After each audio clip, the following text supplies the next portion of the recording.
इस कार्यक्रम के पुण्यार्जक हैं माता पिता स्वर्गीय श्रीमती जड़ावेल लाधानी, स्वर्गीय श्री नरभिराम गोपाल जी लाधानी, भाई भाभी जी स्वर्गीय श्री प्रफुल्ल चंद्र नरभिराम लाधानी, स्वर्गीय श्रीमती हंसा प्रफुल्ल चंद्र लाधानी की स्मृति में श्री भूपेंद्र लाधानी, श्रीमती शोभना बेन लाधानी, पुत्र पुत्रवधू श्री अतुल लाधानी, श्रीमती शीतल लाधानी, भतीजा भतीजा वधू श्री नरेश लाधानी, श्रीमती पूजा लाधानी, पौत्र केवल लाधानी, निहाल लाधानी, पौत्री वंदना लाधानी एवं समस्त लाधानी परिवार, बक्सरा, गुजरात।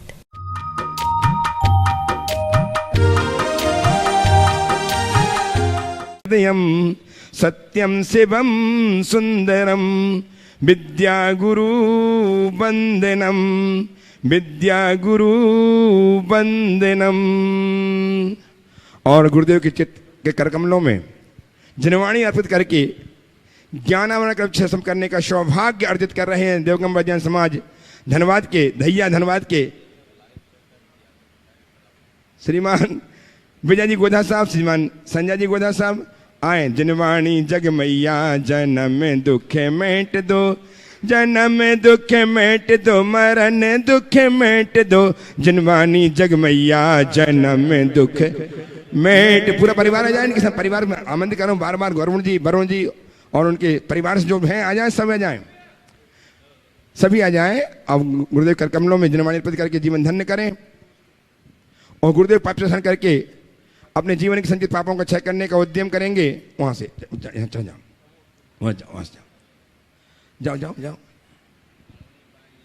नहीं चढ़ पाएंगे, यहीं से कर लो, ले आओ। और आदरणीय श्रद्धेय भैया भी सहयोग करेंगे, पाठ करेंगे। तेरे चरणों की धूल बाबा चंदन गुलाल बने, जिसने भी लगाई मस्तक उसकी तकदीर बने।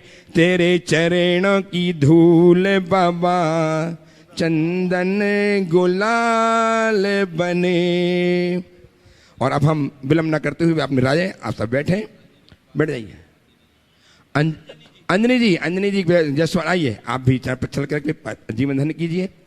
साइंटिस्ट श्रीमान अंजनी कुमार जी जायसवाल, स्थानीय गौरव में गुरुदेव चरणों का प्रक्षालन करके जीवन धन्य कर रहे हैं। और अब मैं विलंब नहीं करते हुए आप सबकी ओर से अपनी ओर से गुरुदेव चरणों में नमन अर्पित करता हूं, निवेदन करता हूं। हे गुरुदेव, आपके जनोपदेश के माध्यम से हमारा जीवन धन्य होता है। आज पुनः हम आपके चरणों में विराजमान हैं, अपना जनोपदेश दे करके हमें धन्य कीजिए। नमोस्तु महाश्री, नमोस्तु महाश्री, नमोस्तु महाश्री। ओम। सभी लोग अपने दोनों हाथ जोड़ लें और मेरे साथ महामंत्र के स्मरण के लिए अपना मानस तैयार करें।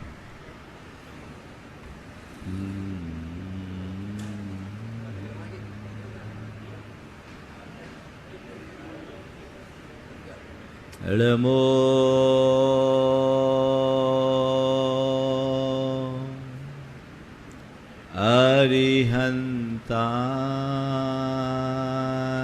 अरिहंताणं, नमो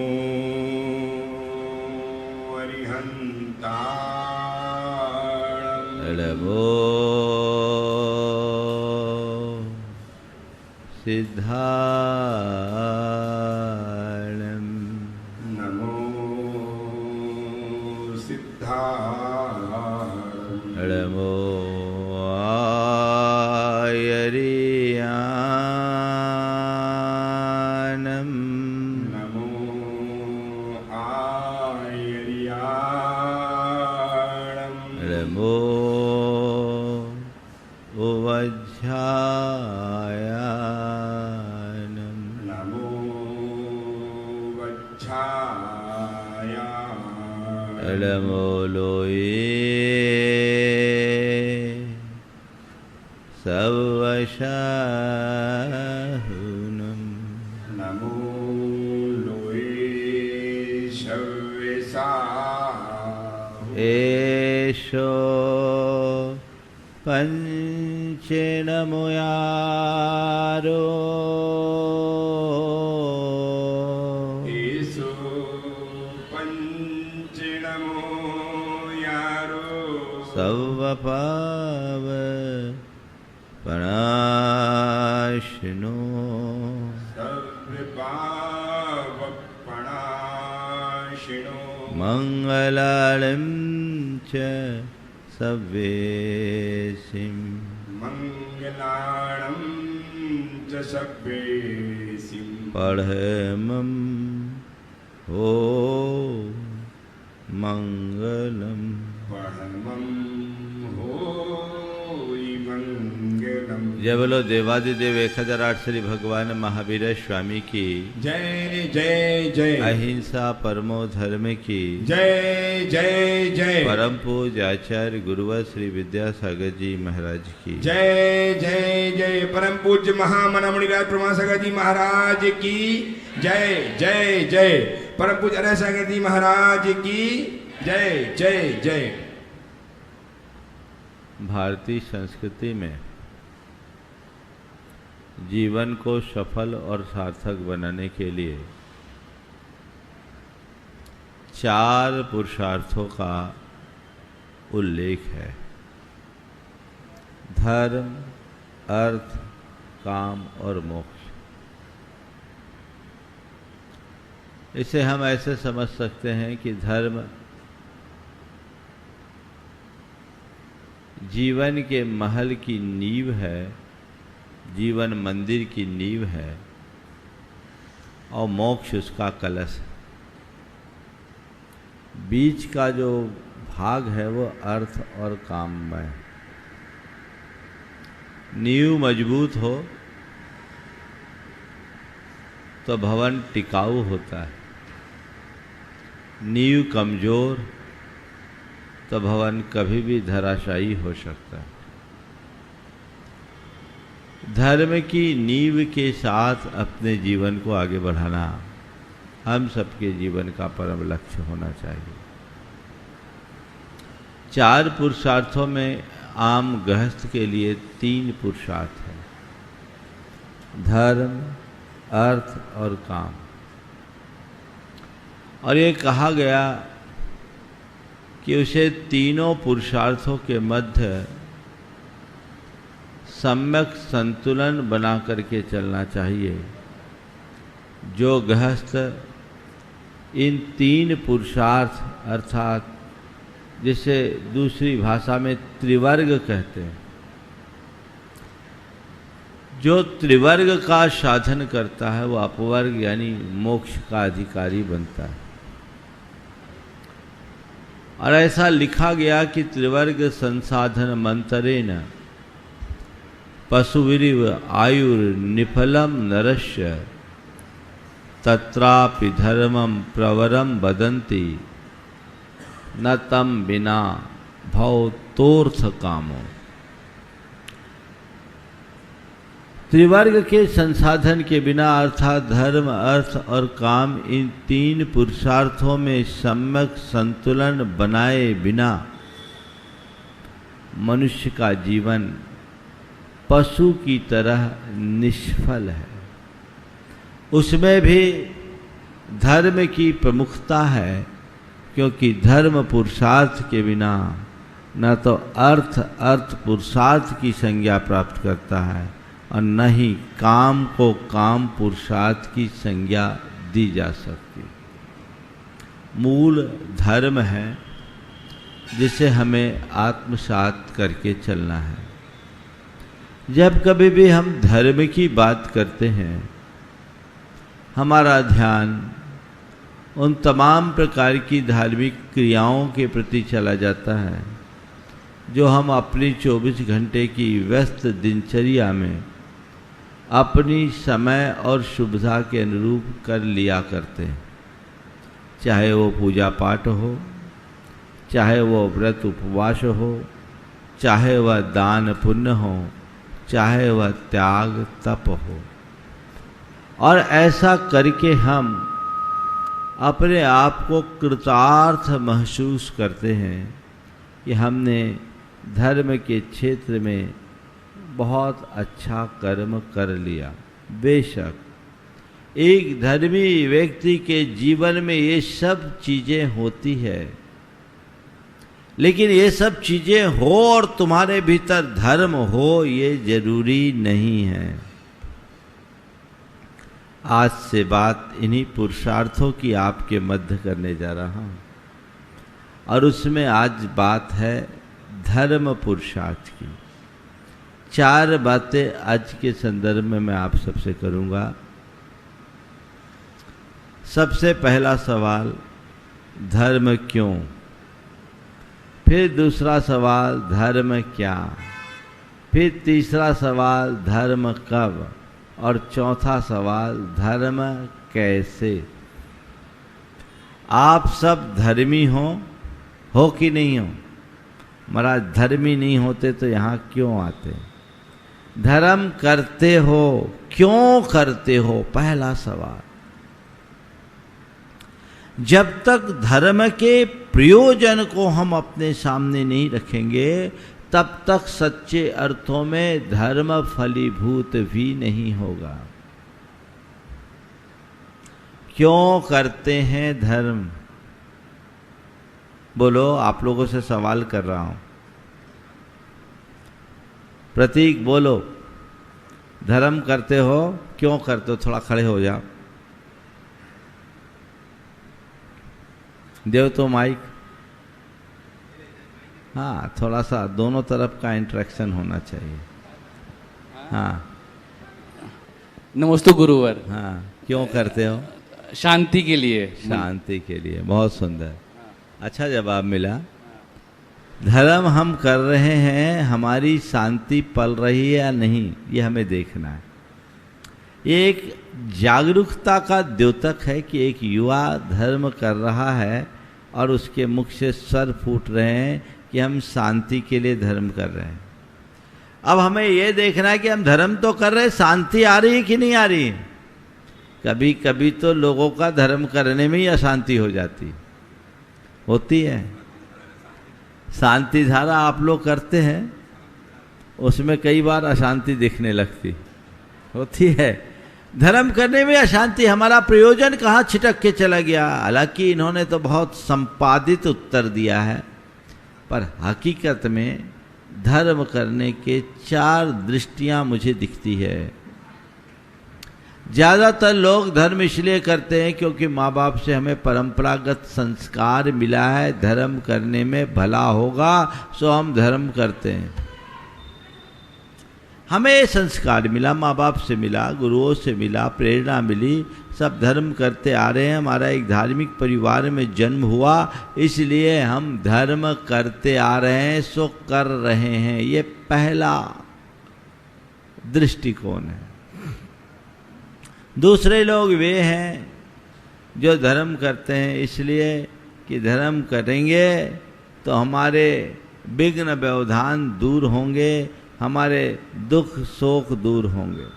ये भी हम सबको बताया जाता है, बचपन से ही बताया जाता है कि भैया धर्म करोगे तो संकट टल जाएगा। तीसरे लोग हैं वो ये कहते हैं भैया धर्म करेंगे कुछ पुण्य मिलेगा, सदगति मिलेगी, स्वर्ग जाएंगे, नरक से बचेंगे। चौथा जो दृष्टिकोण, जो मूल दृष्टिकोण है, जो होना चाहिए, वो है धर्म करेंगे तो मेरी आत्मा पवित्र बनेगी, मेरे जीवन का कल्याण होगा, मुझे शांति मिलेगी। अब आप देखो अपने भीतर उतर कर इन चारों दृष्टियों में से कौन सी दृष्टि तुम्हारे भीतर है? पहली, दूसरी, तीसरी, चौथी या चारों? कौन सी है? हाँ बोलो, क्या हो गया? हमें देखना है। पहली दृष्टि गलत नहीं पर अधूरी है। माँ बाप का हम पर बड़ा उपकार है, क्योंकि हम ऐसे धार्मिक परिवार में जन्म लिए जहाँ हमें परंपरा से धर्म के संस्कार मिले। परंपरा से पाप के संस्कार में जीने वाले लोगों की भरमार है। बहुत बिरले भाग्यशाली लोग हैं जो धर्मी के यहाँ जन्म लिए हैं और जिन्हें धर्म का संस्कार मिला। ऐसे लोग धर्म के संस्कार से ओतप्रोत होकर धर्म के मूलभूत प्रयोजन को जान ले तो उनका जीवन चमत्कृत हो सकता है। धर्म के संस्कार से ओतप्रोत होने के कारण तुम्हारी धार्मिक प्रवृत्ति हुई और उससे तुम अनेक प्रकार के पापों से भी बचे, ये एक अच्छी बात है। लेकिन ये हमारा मूलभूत लक्ष्य नहीं है। हमारा लक्ष्य और व्यापक होना चाहिए। दूसरे पे आते, धर्म करेंगे तो संकट टलेंगे, बिगड़े काम बन जाएंगे, मुसीबतें नहीं आएगी। दूसरे शब्दों में कहें, भय और लोभ से ग्रसित मन से भरकर हम धर्म करते हैं। जो लोग भय और लोभवश धर्म करते हैं उनकी धर्म श्रद्धा स्थिर नहीं होती। डर के मारे धर्म मत करो, भय से धर्म मत करो, अपने आप को निर्भय बनाए रखने के लिए धर्म करो। लोभ से प्रेरित होकर धर्म मत करो, अपने लोभ को नष्ट करने के लिए धर्म करो। धर्म का मजा तब है। जो लोग भयभीत होते हैं वे अंधविश्वासी हो जाते हैं। जो लोभी होते हैं वे अंधश्रद्धालु होते हैं। उनके जीवन में धर्म नहीं रहता और जब तक उनके अनुकूल सारी व्यवस्थाएं होती है वो धर्म के गीत गाते, धर्म की जय जयकार करते हैं और जैसे ही व्यवस्थाएं प्रतिकूल होती है उनकी श्रद्धा अश्रद्धा में बदल जाती है। अभी कोविड के दौरान एक युवक जिसके पिता बड़े धर्मात्मा थे चले गए। उस युवक ने कहा कि मेरे पिता ने इतना धर्म किया फिर भी उनका धर्म काम नहीं आया, वो बच नहीं पाए, तो फिर धर्म करने से क्या फायदा। तो मैंने उससे कहा, ये बताओ अधर्मियों का अधर्म काम आया क्या? तुम कहते हो कि मेरे पिता ने इतना धर्म किया फिर भी उनका धर्म काम नहीं आ पाया, वो नहीं बच पाए। तो मैं पूछता हूँ, जितने मरे हैं वे सब धर्मी थे क्या? बहुत सारे अधर्मी भी थे, कुछ नास्तिक भी होंगे, वे भी तो गए, वहाँ उनका क्या अधर्म काम आ गया? मैंने उसे समझाया कि जहर पीने वाला धर्मी हो या अधर्मी मरेगा। मरेगा कि नहीं मरेगा बोलो? जहर पिएंगे मरेंगे। ये विषाणु है कोरोना, जो उसके चपेट में आ गया उसके ऊपर उसका कहर पड़ा। ये एक संयोग है, इसे समझो। सुख दुख जीवन मरण संयोग वियोग सब विधि के हाथ में है, हमारे हाथ में नहीं, भगवान के भी हाथ में नहीं है। एक संयोग है, इसे स्वीकार करो। मैंने उससे कहा कि ठीक कहते हो कि तुम्हारे पिता को कोरोना से बचा नहीं सका, उनका धर्म काम नहीं कर सका, पर ये बताओ तुम्हारे पिता उस कोरोना की स्थिति में भी अविचलित थे कि नहीं थे? बोले अविचलित थे, उनके अंदर बड़ी स्थिरता थी, उनके मन में न कोई डर था न कोई चिंता थी, वो तो बहुत शांत भाव से इस शरीर को छोड़े। हमने कहा बस यही वो उनके धर्म का प्रताप था। उनके हृदय में धर्म के प्रति श्रद्धा थी, समझ थी। वो जानते थे कि शरीर नश्वर है, आत्मा अमर है। शरीर का जन्म हुआ है, शरीर की मृत्यु होगी, आत्मा का न जन्म हुआ न कभी मृत्यु होगी। ये तो अजर अमर अविनाशी तत्व है। इसी श्रद्धा का नाम धर्म है और यही श्रद्धा उन्हें अविचलित बना के रखी। धर्म के मूल तत्व को समझो। यदि धर्म हमें मरने से बचा लेता तो दुनिया में सब अमर हो जाते, सारे धर्मी अमर हो जाते, तो संसार की व्यवस्था ही पलट जाती। जबकि ऐसा संभव नहीं है। जीवन मरण संयोग वियोग तो बनते और बदलते रहते हैं, इसे कोई रोक नहीं सकता। धर्म हमारे संकटों को टालता नहीं, हाँ संकटों में संभालता जरूर है। जो धर्मी हैं उनके जीवन में बहुत संकट आते हैं पर वो उनसे विचलित नहीं होता। हम औरों की बात जाने दें, तीर्थंकरों के जीवन में भी बड़े बड़े संकट आए, पारसनाथ भगवान के ऊपर 7 दिन तक का भयंकर उपसर्ग हुआ, वो कहाँ गए? जब भगवान अपने आप को उपसर्ग से नहीं बचा पाए तो हम तुम जैसे सामान्य व्यक्ति किस खेत की मूली है? कहीं नहीं लगते। तो धर्म के क्षेत्र में हमें ये श्रद्धान पक्का रखना चाहिए, लेकिन हम लोगों को शुरू से गलत संस्कार दिया गया। एग्जाम का समय है, बेटा पहले मंदिर जा, पेपर अच्छे जाएंगे, रिजल्ट खुलना है, जा मंदिर के दर्शन कर ले, रिजल्ट अच्छा आएगा। ये लोभ हमारे मन में जगाया गया है ना, जबकि हमें सही प्रेरणा मिलनी चाहिए, हमारी सही समझ होनी चाहिए कि अच्छा कर्म करोगे तो अच्छा फल मिलेगा। भगवान के दर्शन के लिए जाओ, भगवान की पूजा के लिए जाओ, भगवान की सेवा करो, भगवान की भक्ति करो, इसलिए कि इससे तुम्हारे भाव निर्मल होंगे, इससे तुम्हारी विशुद्धि बढ़ेगी, तुम्हारा चित्त पवित्र होगा और तुम अपने जीवन को अच्छा बनाने की प्रेरणा पा सकोगे। ये दृष्टिकोण यदि मन में जग जाए तो फिर धर्म करने के लिए ज़्यादा कुछ कहने की ज़रूरत नहीं है, उसका असर हमारे अंदर पड़ेगा। तो मैं आप सबसे कहता हूँ, कुछ भी हो, धर्म का मूलभूत प्रयोजन ये नहीं कि मेरे दुख संकट टल जाए। हाँ, जितना भी दुख आए, संकट आए, मैं उसे क्षमता से सह सकूं। महाराज फिर कभी कुछ गड़बड़ हो जाए तो क्या मंदिर में शांति विधान वगैरह न करूं? करो, वो अपने मन को शांत करने के लिए करो, इस सोच के साथ करो कि पाप के उदय से संकट आया है, पुण्य की वृद्धि से वो टलेगा, और जब टलेगा तब टलेगा, पर मैं अपने मन को स्थिर रख सकूं और जो घट रहा है उसे सह सकूं। इस भाव से मन की शांति तुरंत आ सकती है, परिस्थितियां बदले न बदले, लेकिन मन संभला रहे तो जीवन अपने आप बदल जाता है। ये दृष्टि अपने अंदर होनी चाहिए। और धर्म का तीसरा दृष्टिकोण, धर्म करेंगे सदगति मिलेगी, स्वर्ग जाएंगे, पुण्य मिलेगा, ये हम लोगों को कहा भी जाता है, ये बड़े पुण्य का कार्य है, कर लो, मिलता भी है, इसमें कोई संशय नहीं। पर ये देखो अपनी झोली में हमने आज तक कितना पुण्य बटोरा दिखा? किसी को हिसाब है? जीवन भर से पुण्य करते आ रहे हो, कितना पुण्य तुम्हारे पास है? सच्चे अर्थों में न पुण्य दिखता है न पाप दिखता है, दिखाई तो केवल पुण्य और पाप का फल दिखता है। पुण्य दिखता है क्या? सारी अनुकूलताएं पुण्य के उदय से होती है, पुण्य का फल है, और जीवन की विपत्तियां और परेशानियां पाप देता है, वह पाप का फल है। हमें पुण्य नहीं दिखता, हमें पाप नहीं दिखता, हमें पुण्य और पाप का फल दिखता है। हम उस फल से प्रभावित होकर पुण्य करने के भाव से हम भगवान की भक्ति करते हैं, पूजा करते हैं, धर्म करते हैं। पर मैं आपको इतना कहूँगा, केवल क्रिया करने से पुण्य नहीं आएगा, अपने अंदर वैसा भाव भी जगना चाहिए। तो मैं आपसे कहता हूँ, पुण्य करने के लिए धर्म मत करो, जीवन को पुण्य बनाने के लिए धर्म करो।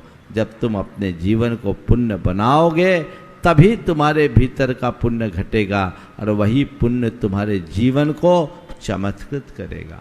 भाव विशुद्धि बढ़नी चाहिए, अहोभाव बढ़ना चाहिए, तो हमारा जीवन अच्छा होगा। स्वर्ग जाने के लिए धर्म करने वाले लोग बहुत हैं, पता नहीं मरने के बाद वह स्वर्ग जाते हैं या नहीं जाते। पर भारत की संस्कृति बड़ी उदार है, मरणोपरांत हर किसी को स्वर्गीय तो बना ही देती है ना।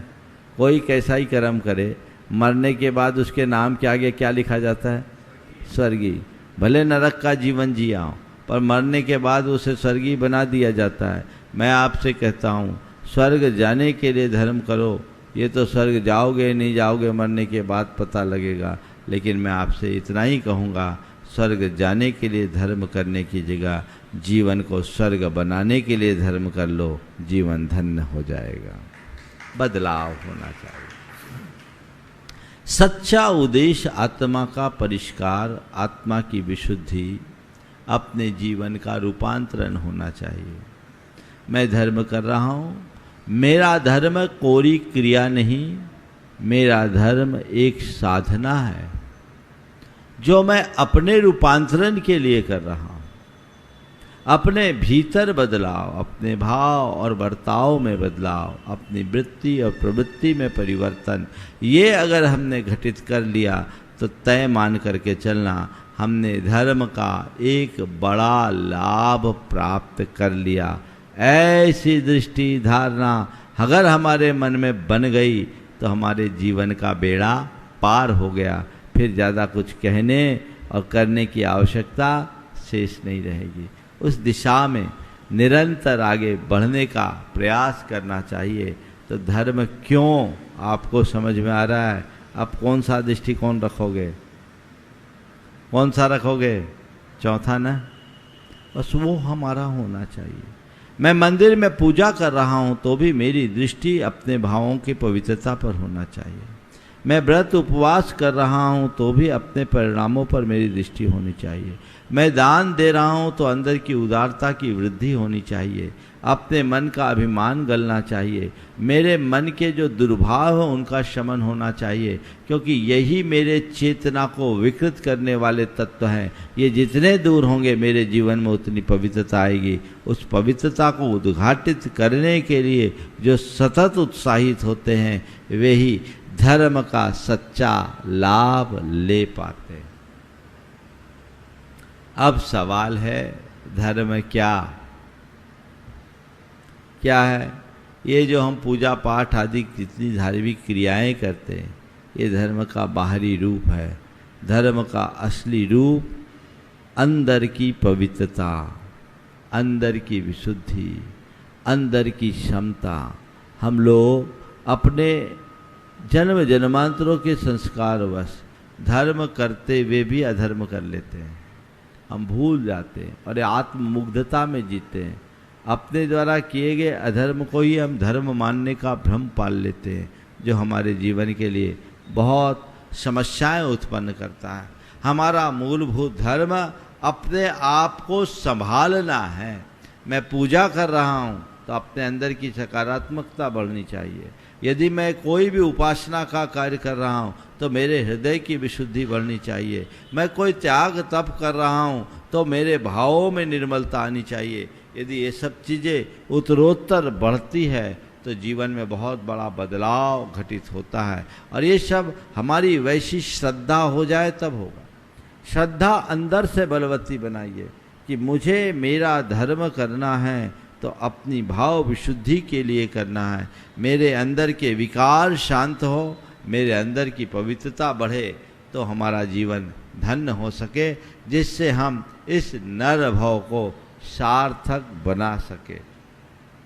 ये प्रयास होना चाहिए। जहाँ तक पुण्यकारी क्रियाओं का सवाल है, ये बहुत दुर्लभता से मिलते हैं।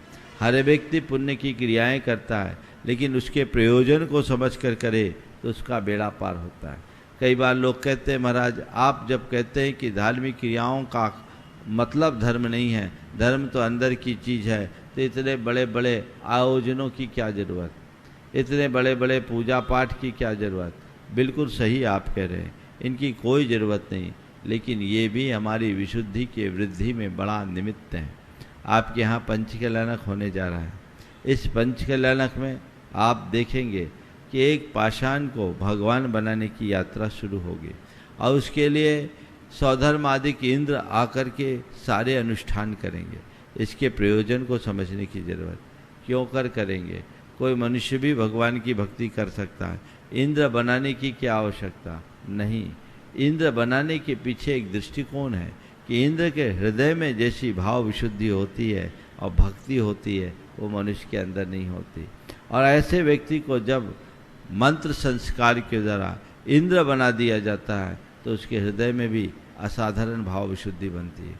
आप रोज मंदिर में पूजन करते हैं, आपकी भावधारा अलग होती है, लेकिन किसी पंचकल्याणक की पूजा में आप सम्मिलित होंगे तो आपकी भावधारा बदलेगी, आपके अंदर की विशुद्धि बढ़ेगी, और ये विशुद्धि आपके जीवन में एक सकारात्मक बदलाव ला सकती है, लाती भी है, जो जीवन की एक बड़ी उपलब्धि है। अगर किसी को सौधर्म इंद्र बनने का सौभाग्य मिला है, मैंने अनेक लोगों को देखा है अंदर से भाव से भर करके जो ये लाभ प्राप्त किए हैं, चाहे अन्य किसी पात्र में माता पिता बने हों, कुबेर बने हों, या अन्य कोई रूप में बने हों, उन लोगों में ऐसा बड़ा परिवर्तन हुआ जिसकी आप कल्पना नहीं कर सकते।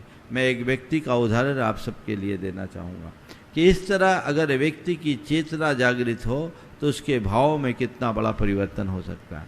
एक स्थान पर मैं था,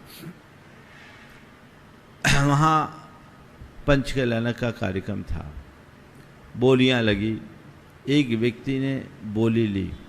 ये बहुत पुरानी बात है, आज से 25 वर्ष पुरानी बोली। उसके नाम पर जैसे ही टूटी, नाम की घोषणा हुई, खुसर फुसर चालू हो गई।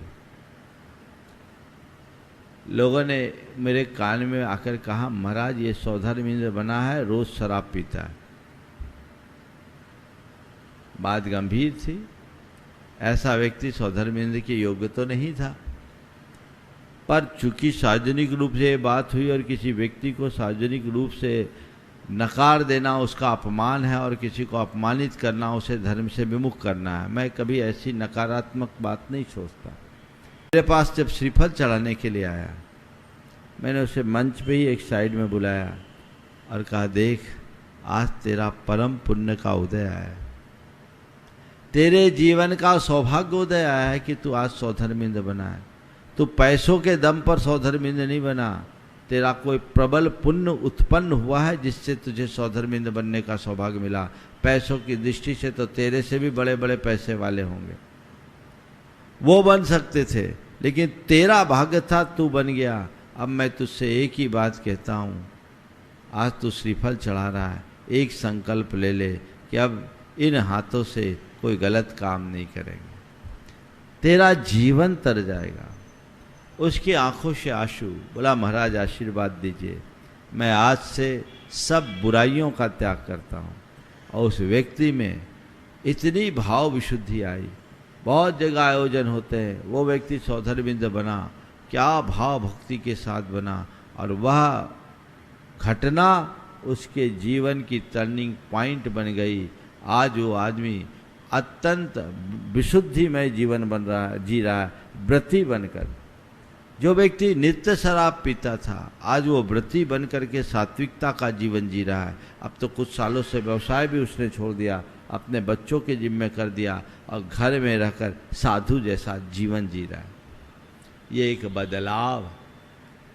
ये बदलाव कब होता है? जब हमारे भीतर की चेतना जागृत होती है, तो हम अपनी श्रद्धा भाव को बढ़ाएं और अपने जीवन में ऐसा सकारात्मक बदलाव लाएं। कई बार ऐसा गड़बड़ हो। उस घटना में क्या हुआ, वहाँ जो लोग उम्मीद कर रहे थे कि ये सौधर्मेंद्र इसको बनना है, अब बोलियों की परंपरा थी, अब दूसरे की तरफ से आवाज़ आई तो उसने सोचा ये लगता है कि केवल बोली बढ़ाने के लिए बोल रहा है, छोड़ दो, इसके पल्ले जान दो। वो थोड़ा पैसों के मोह में आ गया, छोड़ दिया। उसके हाथ की आई हुई बाजी वो हार गया, अब पछता रहा। अब क्या होगा, बार बार मौका थोड़ी मिलता है। और उसके बाद जो उस व्यक्ति में बदलाव आया, ये पूरे जीवन की एक बड़ी उपलब्धि है। मैं आप लोगों से भी बोलता हूँ, आपके यहाँ आज सारे पात्र सुनिश्चित होंगे। आप जो भी बने, ये मत सोचिए कि मैं कोई पद प्राप्त कर रहा हूँ, आप ये सोचिए कि मैं एक सौभाग्य पा रहा हूँ और जो मैं बन रहा हूँ अपने भीतर मुझे वैसा घटित करना है। हम जैसा भाव रखेंगे वैसे संस्कार हमारे मन में आते हैं। आज तो इस पर बहुत शोध हुए। आप सौधर्मेंद्र बनते हो तो सौधर्मेंद्र के बारे में जानो और अपने आप को सौधर्मेंद्र जैसा महसूस करो, तुम्हारी चेतना में वो संस्कार आएंगे। अभी कुछ दिन पहले कल्पना का हमारे मन पर क्या असर होता है, एक प्रयोग हुआ। कुछ व्यक्तियों ने पियानो बजाया, पियानो, और कुछ व्यक्ति ने पियानो बजाने की जगह केवल पियानो बजाने की एक्टिंग की, ये महसूस करते हुए कि मैं पियानो बजा रहा हूं। दोनों ने बराबरी से ये काम किया। बाद में जब उनकी EEG की गई, माइंड की पूरी इलेक्ट्रोइंसेफेलोग्राम कहलाता है EEG, तो उससे पाया गया कि दोनों के वाइब्रेशन सेम थे। जो कल्पना कर रहा था वो भी और जो यथार्थ में बजा रहा था वो भी। तो मैं आपसे कह सकता हूँ, यदि तुम उस भाव दशा में पहुँच जाओ तो कल सौधर्मिंद्र बनकर साक्षात सौधर्मिंद्र जैसी विशुद्धि पा सकते हो, कुबेर बनकर कुबेर जैसी विशुद्धि पा सकते हो, भगवान के माँ बाप बनकर माँ बाप जैसी स्थिति अपने भीतर ला सकते हो, महायज्ञ नायक बनकर के वैसे बन सकते हो, जो भी इंद्र बनो तदरूप अनुभूति घटित कर सकते हो। किसके बल पर? किसके बल पर? श्रद्धा होनी चाहिए वैसी, भावना होनी चाहिए वैसी। अंदर भाव हो तो धर्म की क्रिया फलदायी होती है। भाव शून्य होने पर कोई भी क्रिया फलदायी नहीं होती। इसलिए अपने भाव को बढ़ाइए, जगाइए। ये करना है तो बस करना ही है, पीछे मुड़कर नहीं देखना। बाकी चीजों के प्रभाव में आओगे तो यहीं रह जाओगे, और अपने भावों को निरंतर बढ़ाओगे तो जो सोचे हो उससे भी कई गुनी उपलब्धि अर्जित कर लोगे। तो अंतरंग में वैसी भावधारा विकसित होनी चाहिए। वो भावधारा विकसित हो जाए तो जीवन धन्य हो सकता है। हमें ऐसा निरंतर प्रयास करना चाहिए। उत्तरोत्तर हम भाव को बढ़ाएंगे तो हमारे अंदर होगा। हम लोग कहते हैं, पूछ मत आराध्य कैसा, जबकि पूजा भाव उमड़े। पूछ मत आराध्य कैसा, जबकि पूजा भाव उमड़े। मृत्तिका के पिंड से कह दे कि तू भगवान बन जा। तुझे भगवान बनना पड़ेगा।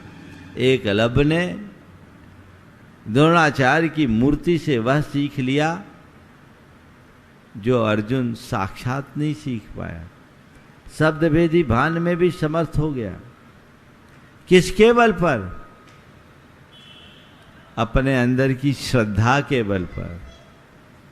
तो श्रद्धा पूरी धर्म की क्रिया यथार्थ फल देती है। अश्रद्धा विहीन व्यक्ति का धर्म कभी फलीभूत नहीं होता। तो अपने अंदर की श्रद्धा को बलवती बनाइए, उसे बढ़ाते जाइए, जिससे जीवन सफल और सार्थक हो सके। अब सवाल है, धर्म कब करे? प्राय आज के यंगस्टर्स कहते हैं अभी हमारी उम्र कहाँ है, अभी हमारी तो दूसरी उम्र है, खेलने खाने की उम्र है। सोचते हम बुढ़ापे में धर्म करेंगे, और बूढ़ों से पूछो तो कहते भैया अब हमारी उम्र कहाँ बची, दोनों अंधेरे में। धर्म का जब होश संभालो तब, जब समझ में आ जाए तब, क्योंकि धर्म हमारे जीवन का अंतरंग तत्व है। ये हमारे जीवन की मूलभूत बुनियाद है। इसे खोकर हम अपना जीवन जी ही नहीं सकते। अपने जीवन को अच्छा बनाना है तो हमें धर्म को अपनी श्वास की तरह जीना चाहिए।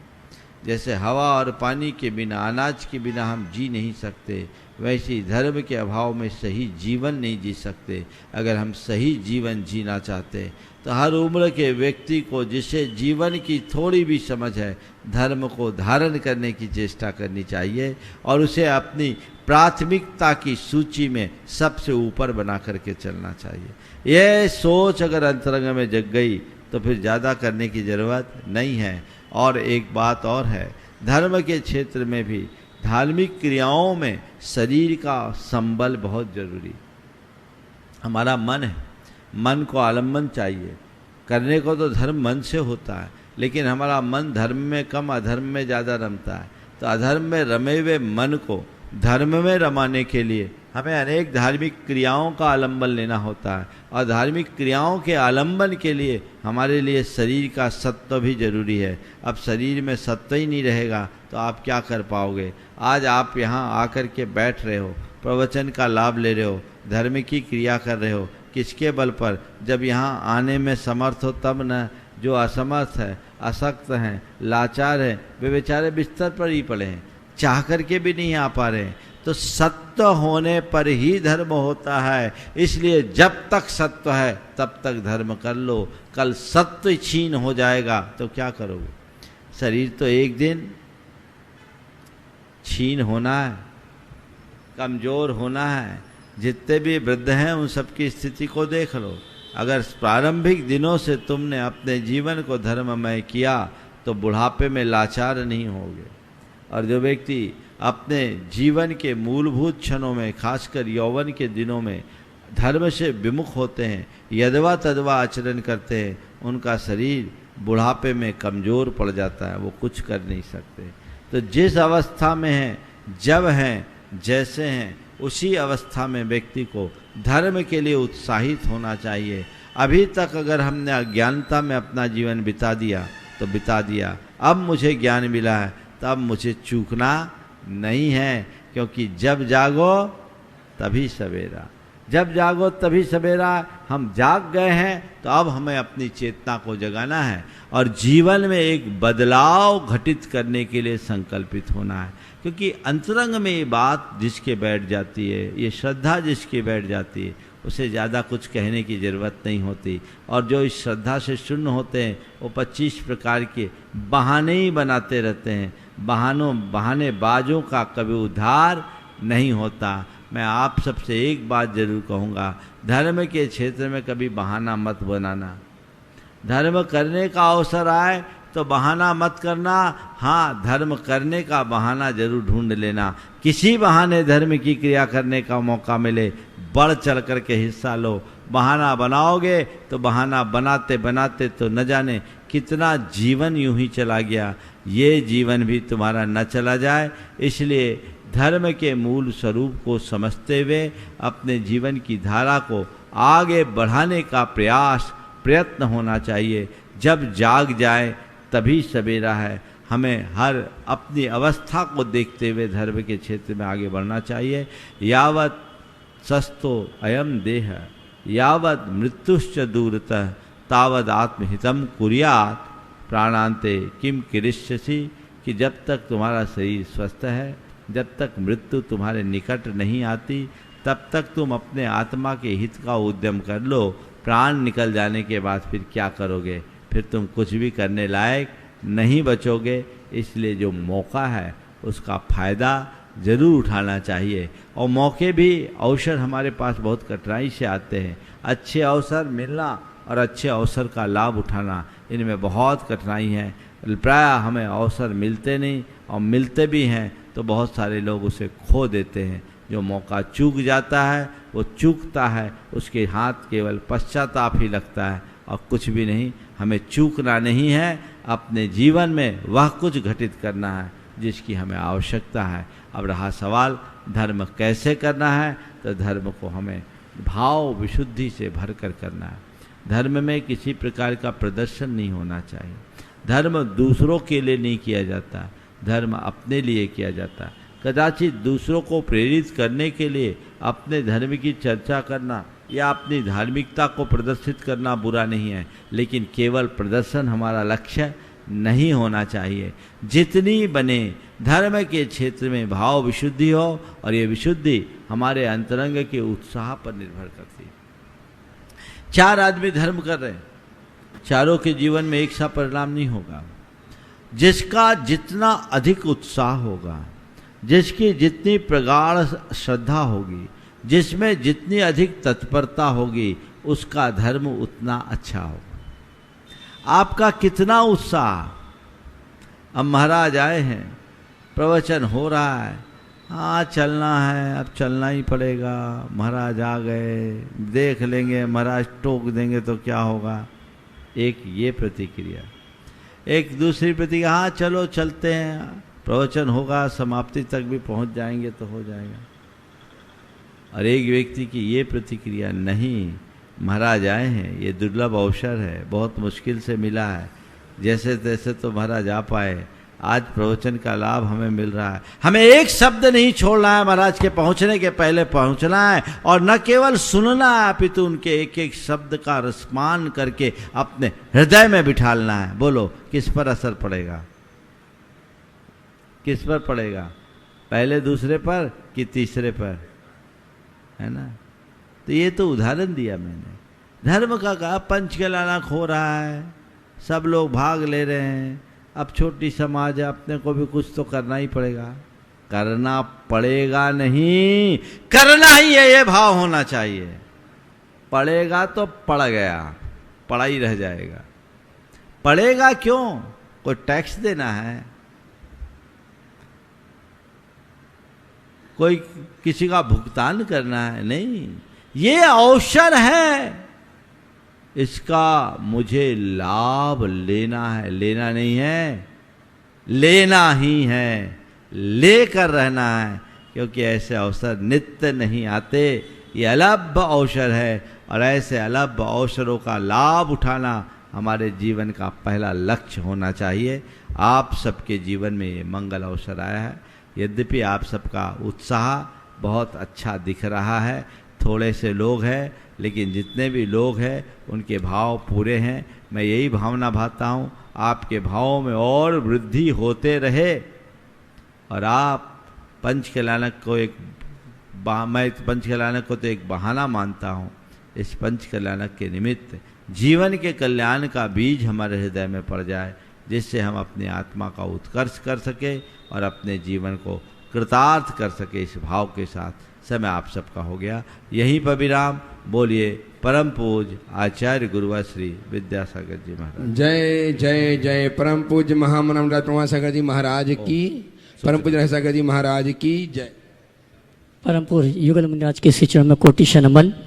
बंधु, आज परम पूज्य मुनिवर ने चर्चा की पंचकर्ण के महापात्रों की, और महापात्र में सौधर्म, ईशान, सनत कुमार, महेंद्र, महायज्ञ नायक, कुबेर, भरत, बाहुली, राजा श्रीरांश, राजा सोम आदि आदि महापात्रों का चुनाव का कार्यक्रम संपन्न होना है। और इस धन्यवाद पंचकर्ण की एक विशेषता है कि महापात्रों का चुनाव का कार्यक्रम हो रहा है, लेकिन बोली के माध्यम से महापात्रों का कार्यक्रम संपन्न नहीं होगा। हम संपर्क करके महापात्रों का चुनाव का कार्यक्रम करेंगे। आज दिन भर में महापात्रों का कार्यक्रम, चुनाव का कार्यक्रम संपन्न होगा, और पारस चैनल में जब शंका समाधान का कार्यक्रम होगा, विधिवत उनको श्रीफल चढ़ाने का, गुरुवर का आशीर्वाद दिलाने का हम सौभाग्य दिलाएंगे। जिन्हें भी महापात्र बनने का अवसर प्राप्त करना है, मैं ये कहना चाहूँगा, किसी बड़े नगर, किसी बड़े पंचकर्णक में जाएंगे तो वो आनंद आपको प्राप्त नहीं होगा जो आपके नगर में पंचकर्णक हो रहा है। और कम लोगों में, कम समाज के जो कम घर हैं उनमें ये आयोजन हो तो आपको बहुत बहुत आनंद आएगा। गर्भ कल्याणक की अंतरंग क्रियाएं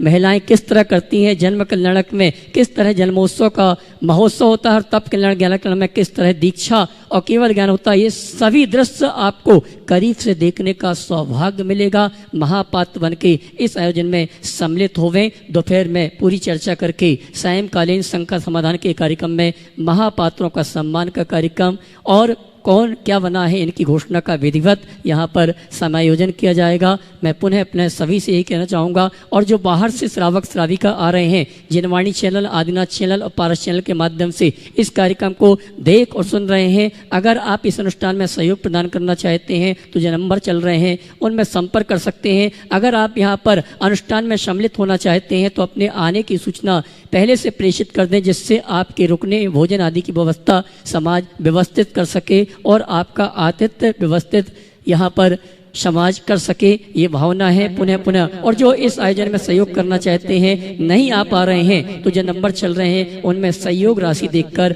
आप इस आयोजन में सम्मिलित हो सकते हैं। आइए इन सूचनाओं के साथ, अर्घावली के साथ हम इस कार्यक्रम के पुण्यार्जक थे माता पिता स्वर्गीय श्रीमती जड़ावेल लाधानी, स्वर्गीय श्री नरभिराम गोपाल जी लाधानी, भाई भाभी जी स्वर्गीय श्री प्रफुल्ल चंद्र नरभिराम लाधानी, स्वर्गीय श्रीमती हंसा प्रफुल्ल चंद्र लाधानी की स्मृति में श्री भूपेंद्र लाधानी, श्रीमती शोभना बेल लाधानी, पुत्र पुत्रवधू श्री अतुल लाधानी, श्रीमती शीतल लाधानी, भतीजा भतीजा वधू श्री नरेश लाधानी, श्रीमती पूजा लाधानी, पौत्र केवल लाधानी, निहाल लाधानी, पौत्री वंदना लाधानी एवं समस्त लाधानी परिवार, बक्सरा, गुजरात।